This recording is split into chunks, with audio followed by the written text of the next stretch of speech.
Yeah. Hi, my name is Laura Ingalls Wilder. I was born on February 7th, 1867 in a log cabin near Pepin, Wisconsin.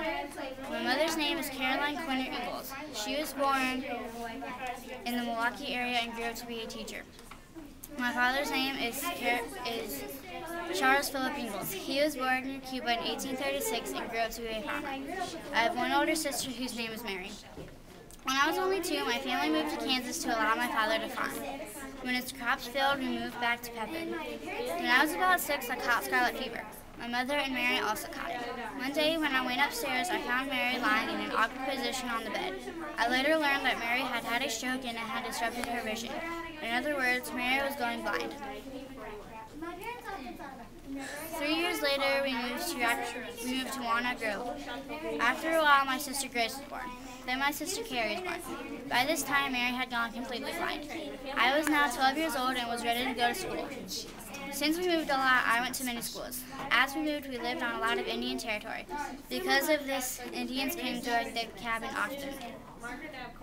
On these nights, Pa played us to sleep on his fiddle because the Indians terrified us.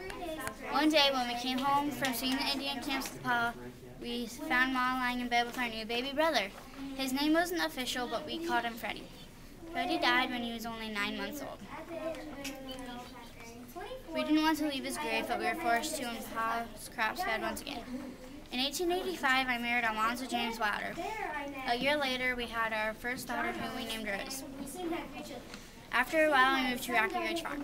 While I lived at Rocky Ridge Farm, I decided to write children's books based on my life as a child. I was 65 when my first book was published.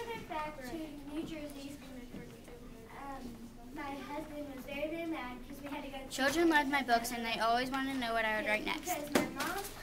Alonzo died of a disease around the age of 80.